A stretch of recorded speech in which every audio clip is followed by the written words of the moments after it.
अस्सलाम वालेकुम यूज़र, ये हमारी मल्टी टेक्नो ऐप है जो आप मोबाइल पर भी यूज़ कर सकते हैं और डेस्कटॉप पर भी यूज़ कर सकते हैं। किसी भी आप लैपटॉप पे या टैबलेट पे भी यूज़ कर सकते हैं। तो इसका मैं रिव्यू देता हूँ। आज आपको इन्वेंटरी मॉड्यूल दिखाएंगे। सबसे पहले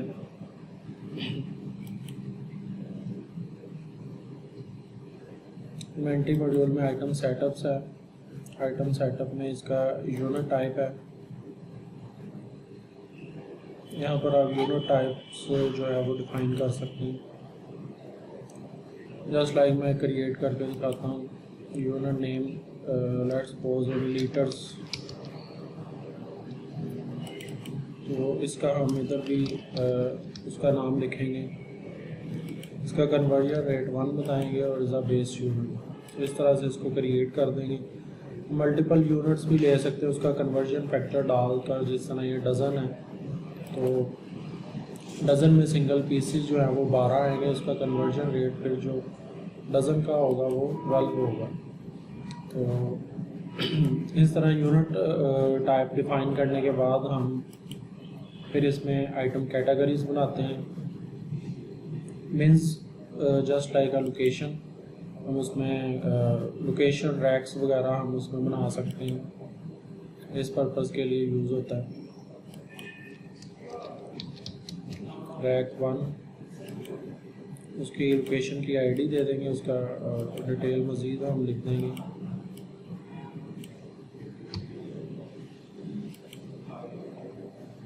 बिन नंबर 2 बन गया है।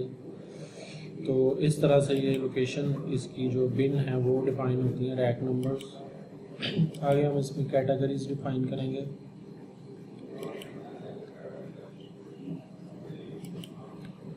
कैटेगरी में हम इसको पेरेंट आईडी अगर देंगे तो उसी के अंडर ही ओपन हो जाए। जस्ट लाइक मुझे अगर रॉ मटेरियल ग्लासेस की कैटेगरी बनानी है तो इसकी मैं पेरेंट आईडी इन्वेंटरी बना सकता हूँ, किसी और को भी बना सकता हूँ।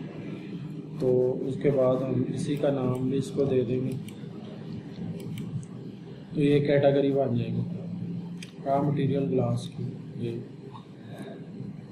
उसके बाद हम इसमें आपको बताएंगे कि आइटम कैसे डिफ़ाइन होती है। ये आइटम का फॉर्म है। तो इसके ऊपर जाने के बाद आप क्रिएट करेंगे। क्रिएट करने के बाद आप इस पर आइटम का कोड लिखेंगे। लेट्स सपोज कि इसका कोड है 2001 और इसकी डिस्क्रिप्शन है ग्लास 2D और इसका स्टॉक कीपिंग यूनिट है जस्ट से कि नंबर्स में आता है, ये पीसेस में है तो स्टॉक यूनिट भी पीसेस पे होगा। कैटेगरी इसकी हम सेलेक्ट कर लेंगे जो भी हमने ओपन की थी, क्लास रॉ मटेरियल क्लास। तो बाद ब्रांड नेम आ जाएगा। ये पीछे सेटअप में सारी चीज़ें डिफाइन होंगी वैल्यू सेट्स में। उसका मॉडल भी आप दे सकते हैं। फिर उसके आइटम टाइप आप दे सकते हैं। असेंबली है, अगर असेंबली होगी तो उसका मतलब उसको हम प्रोड्यूस कर सकते हैं। ठीक है, अगर इन्वेंट्री आइटम सिंपल होगी तो इट्स मीन के उसको आप परचेज सेल परचेज कर सकते हैं। उसका कलर आप बता सकते हैं। उसके बाद उसका साइज़ आप लिख सकते हैं, वो भी आप साइज़ देना चाहिए। उसके बाद नीचे मज़ीद इसमें सेल्स यूनिट आ जाता है। सेल्स प्राइस है, पिक्चर आप अटैच कर सकते हैं 15 KB तक की।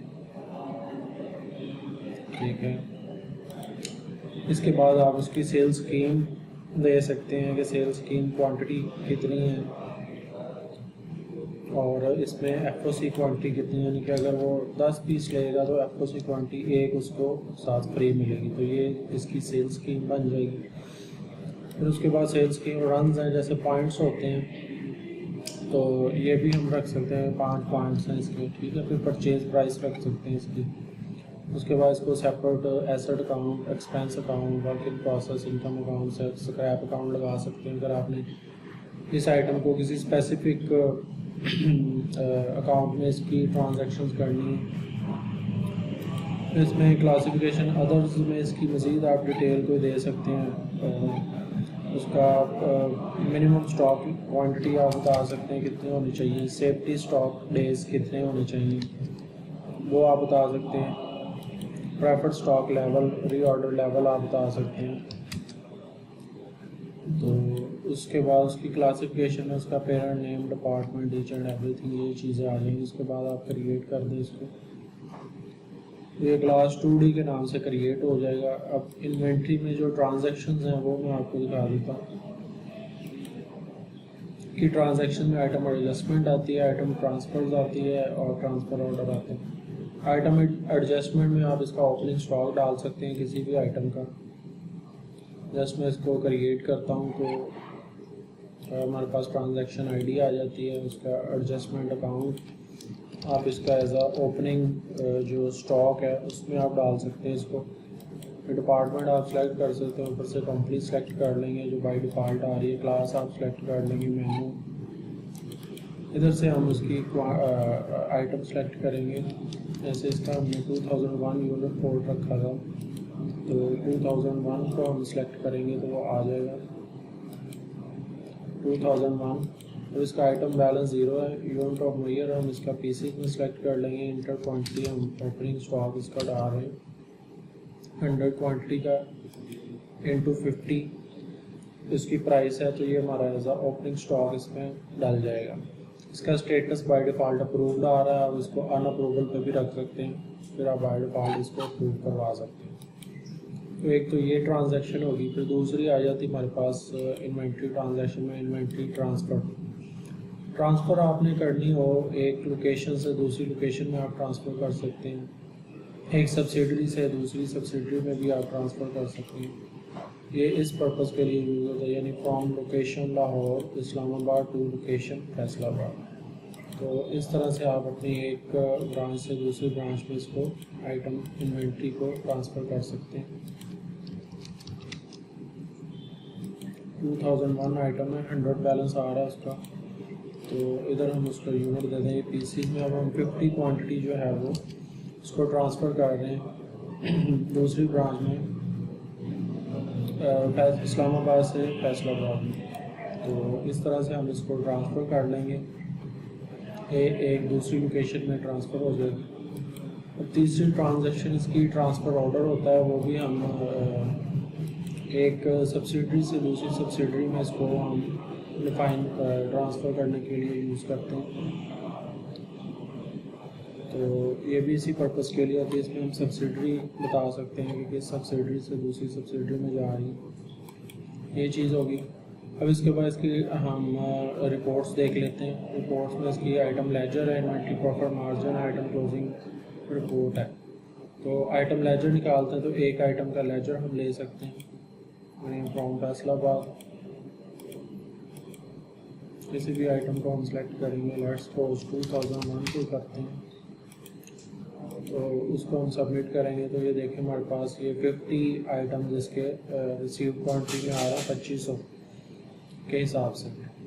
तो ये हमारे पास आ रही फैसलाबाद में 50, और अगर हम दूसरे देखें इस्लामाबाद में तो उधर भी हमारे पास ये 50 100 हमने ओपनिंग डाला था, 50 उसमें से हमने इशू कर दी, बाकी रिमेनिंग हमारे पास 50 क्वांटिटी बची।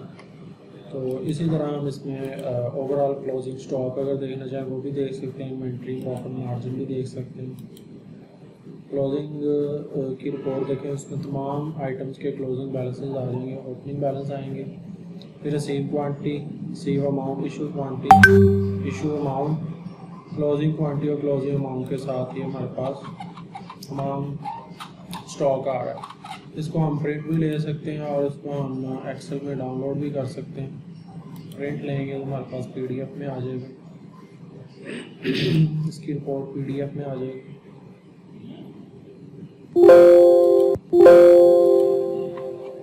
जैसे हमने एक्सेल में निकाली है तो ये एक्सेल में ये सारा देखें हमारे पास स्टॉक आ गया, इसका पूरी रिपोर्ट एक्सेल में जनरेट होगी। Item code and description, item name है, डिस्क्रिप्शन है, ये उसका यूनिट ऑफ मेजर है।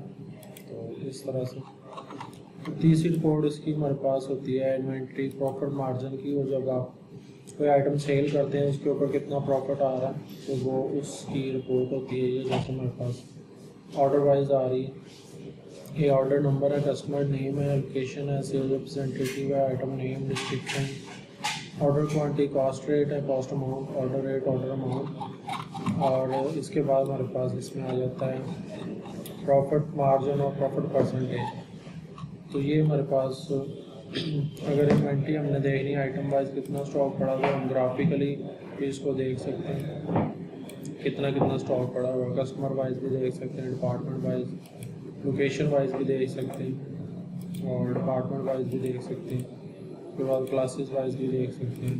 मेनली हम आइटम वाइज और कस्टमर वाइज इसको देखेंगे।